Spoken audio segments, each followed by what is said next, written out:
오늘 우리들에게 주시는 하나님의 말씀은 예레미야 51장 5절에서 14절까지 말씀입니다.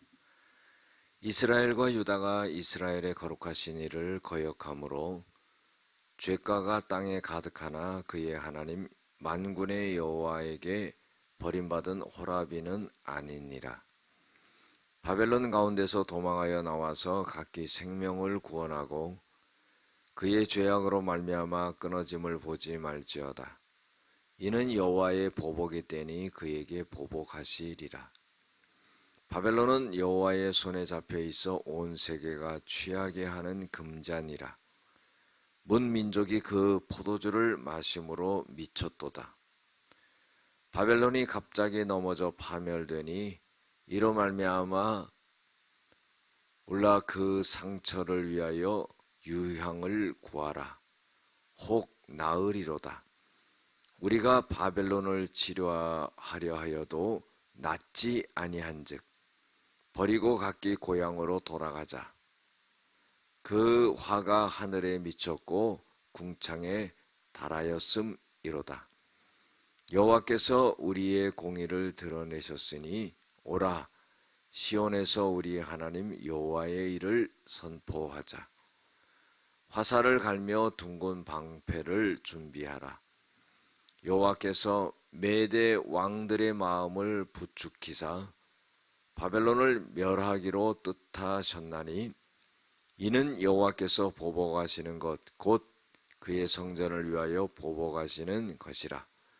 바벨론 성벽을 향하여 깃발을 세우고 튼튼히 지키며 파수꾼을 세우며 복병을 매복시켜 방비하라.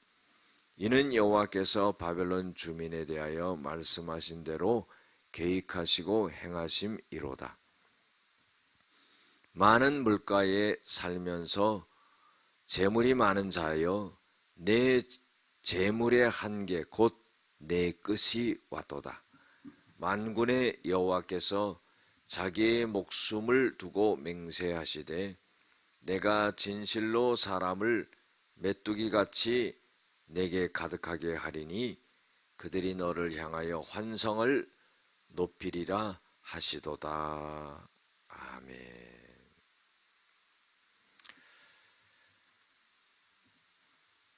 오늘은 성전을 더럽힌 자를 하나님께서 심판하십니다 하는 제목을 갖고 함께 은혜를 나누고자 합니다.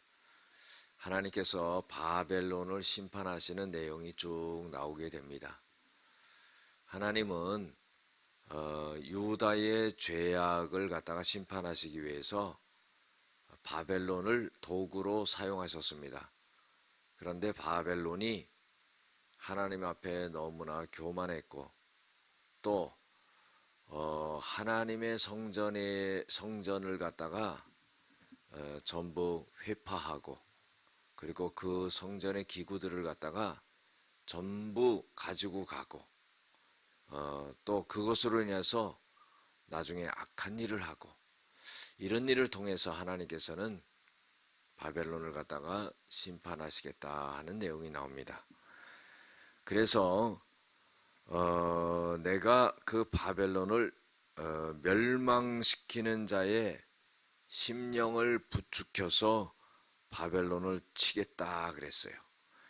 여기서 멸망시키는 자라는 것은 하나님이 일으키신 그러한 나라들을 말하는데 메대와 또 그 주위에 있는 많은 왕들과 또 궁극적으로는 나중에 이 바벨론을 갖다가 완전하게 파멸시키는 바사 나라를 의미한다고 볼 수가 있습니다. 그런데 이 바벨론을 갖다가 멸망을 시킬 때 이 바벨론에 대해서 긍휼한 마음을 갖지 말라 이거예요. 그리고 그 군대를 갖다가 전멸시켜라 하는 겁니다.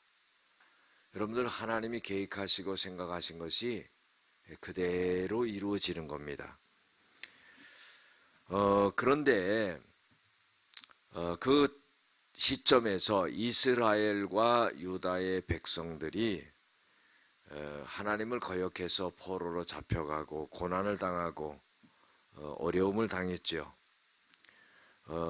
그런 유다와 이스라엘 백성들을 오늘 성경에서 보면은 버림받은 호라비 같다 그랬어요.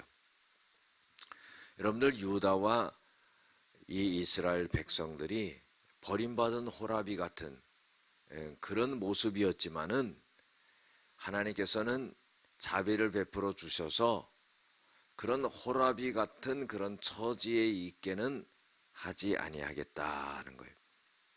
자, 죄를 졌습니다.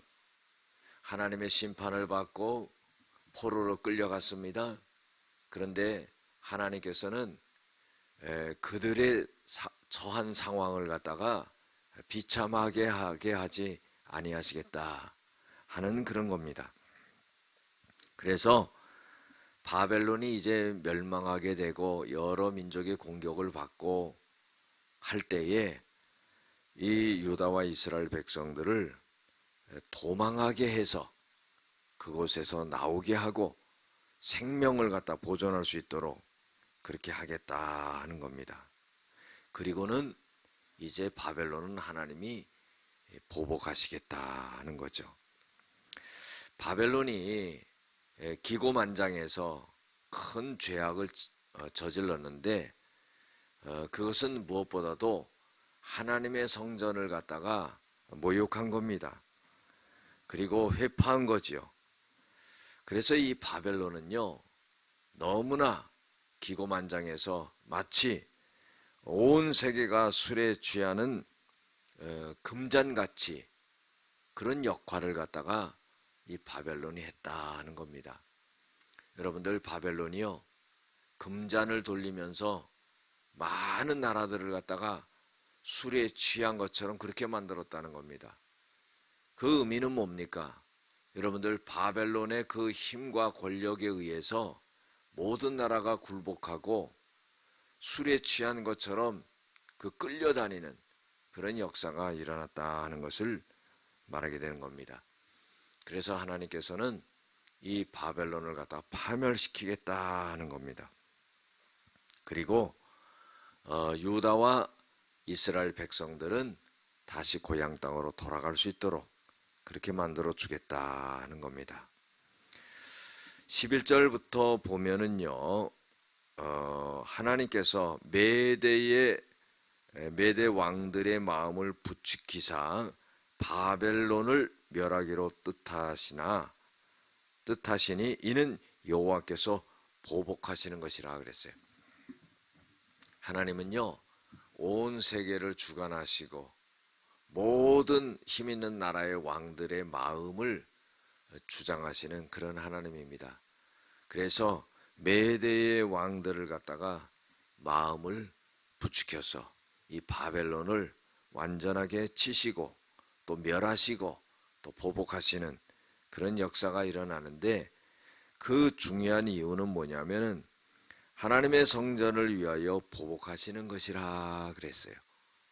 여러분들, 단순하게 바벨론이 유다를 침공해 가지고 멸망시킨 것이 아니라 하나님의 성전을 갖다가 회표하고 그리고 모욕했던 거예요. 하나님은요, 그거를 기억했던 거죠. 그래서 이 바벨론을 완전하게 멸해버리겠다. 또한 많은 물가에 살면서 재물이 많은 자여 내 재물의 한계 곧 내 끝이 왔도다. 13절에 이렇게 말하고 있어요. 여러분들, 전쟁을 해서요, 많은 그런 재물을 갖다가 탈취했습니다. 그리고요, 물가에 앉아가지고 그걸 쌓아 넣어 보니까 엄청나게 많은 재물이 쌓아지게 된 거죠. 그런데 그 재물이 하나님께서는 다 그 재물을 갖다가 이제 빼앗기게 되고 없어지게 만들어 버리겠다는 겁니다. 우리가 살아가면서 그렇습니다. 내가 일평생 쌓아놓은 모든 것이 한순간에 없어지는 그런 때가 오지요. 여러분들, 왜 그렇습니까? 그것을 믿고 의지하고 살았기 때문이에요.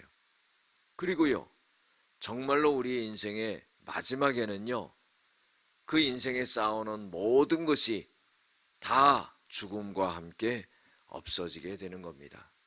그래서 우리가요, 하나님만을 바라보고 의지하고 하는 그런 믿음의 자세가 필요한 거죠.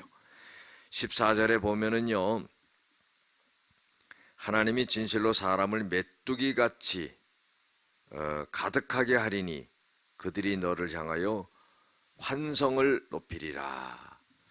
여기서 너를 향하여는 바벨론을 의미합니다. 이것은 뭐예요? 많은 나라들이 바벨론을 쳐들어가서 바벨론을 완벽하게 치고 멸해버리고 그래서 그 정복한 사람들이 바벨론을 향하여서 환성을 지르고 하는 그런 의미를 표현한 것입니다.